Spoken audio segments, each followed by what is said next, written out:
Hello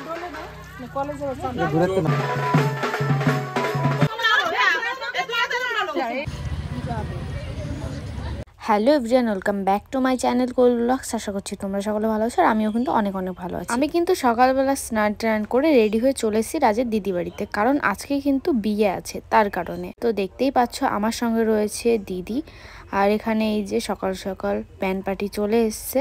আর এই যে হচ্ছে রাজের দিদি বাড়ি। তো বাইরে ভীষণ গরম লাগছিল, তাই ভেতরে চলে এলাম। ভেতরে এসে দেখি অনেকেই এখানে রেডি হচ্ছে, আর আমার একটু লজ্জা লাগছিল, তাই আমি আর ভিডিও করতে পারছিলাম না। আর এখন কিন্তু জল আনতে যাবে।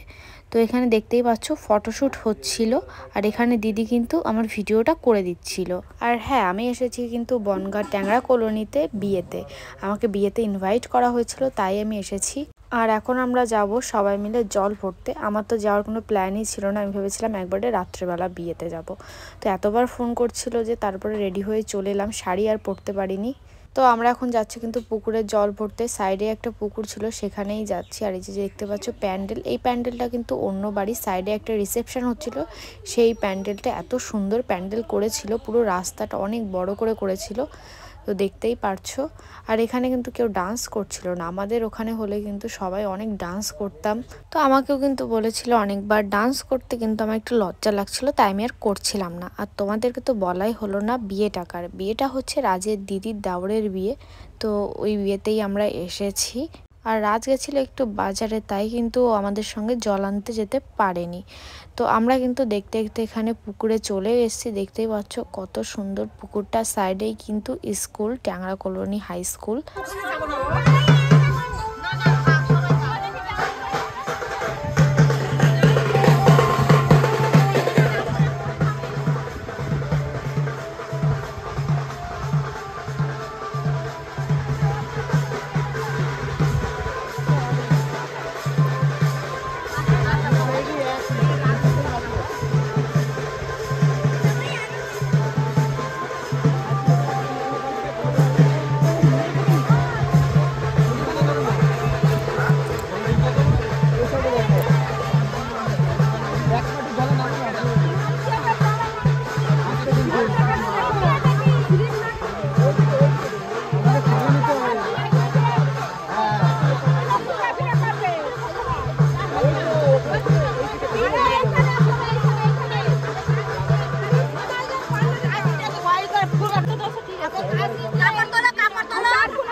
অসুবিধা নেই।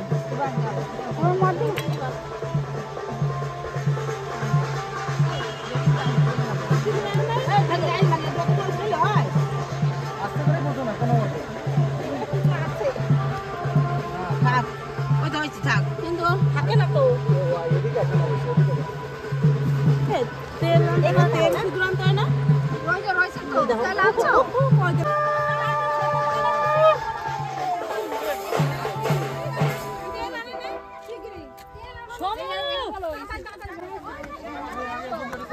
এটা হচ্ছে কোয়েল, এখানে দাঁড়িয়ে আছে। তো হঠাৎ করে দেখি ওই পাশ দিয়ে দেব চলে আসছে বাইক নিয়ে, মানে রাজ গেছিল বাজারে, দেখি হঠাৎ করে ও আসছে বাইক নিয়ে। আমি তো অবাক হয়ে গেলাম। আর এখানে কিন্তু আমরা বাড়িও চলে এসেছি। আর আসার পরে কিন্তু এখানে সবাই মিলে ডান্স করছে, দেখতেই পারছো। আর এখানে দেখি হঠাৎ করে দাদাকে জোর জবরদস্তি করে ধরে নিয়ে আসছে সবাই ডান্স করানোর জন্য, দেখতেই পারছো তোমরা।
তো ওদিকে ডান্স করার পর এবার কিন্তু স্নান করানোর জন্য নিয়ে এসছে। আর এই যেই হচ্ছে রাজের দিদি, দেখতেই পারছো।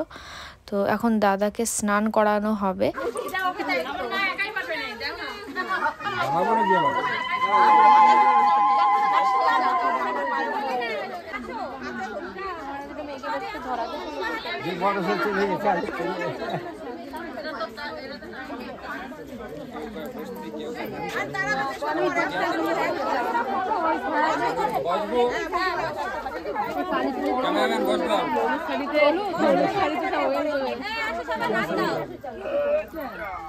তো এদিকে কিন্তু ফটোশ্যুটের জন্য হাতে হলুদ মাখছিল সবাই মিলে, তো ফটোশ্যুট করবে তার কারণে। আর আমি যে কোথায় ছিলাম আমিই জানি না, এই সব ভিডিও কিন্তু আমাকে দিদি করে দিয়েছে, মানে রাজের বোন করে দিয়েছে।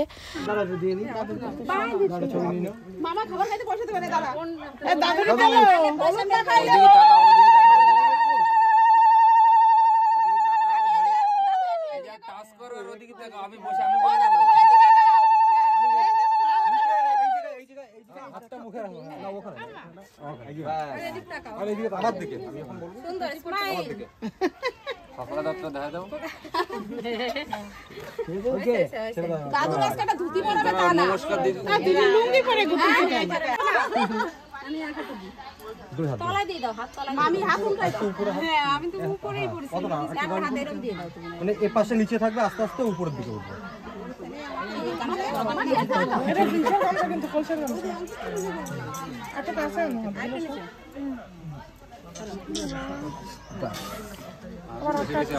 দাদা একটুখানি উপরের দিকে তাকাও।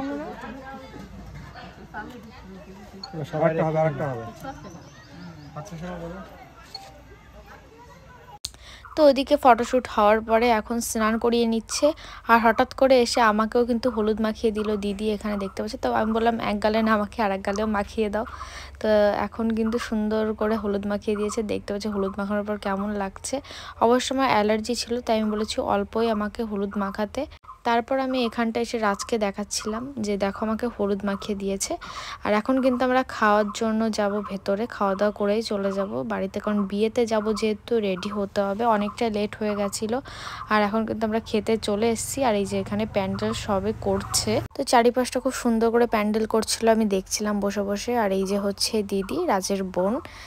আর এখন আমরা খাওয়া দাওয়া করবো। আর এখানে রাজের সঙ্গে আমি ঝগড়া করছিলাম, দেখতেই পাচ্ছ আমার এক্সপ্রেশন কি চোখের, পুরো মনে হচ্ছে কুটনি বুড়ি। তো আমরা বাড়ি চলে এসেছি, এখন স্নান টান করে রাত্রেবেলার জন্য রেডি হব। তো চলো ভিডিওটা এখানেই শেষ করছি, একটু লজ্জা লজ্জা লাগছে, তো যাই হোক টাটা। সুন্দর লাগছে ব্যাকগ্রাউন্ড। হ্যাঁ সেই লাগছে। আমি ভিডিওটা বন্ধ করে দিলাম, তারপরে তুমি আবার বলতিছো। সত্যি ভালো লাগছে ব্যাকগ্রাউন্ড। এটা হচ্ছে রাজদের বাড়ির সাইডে, কত সুন্দর না?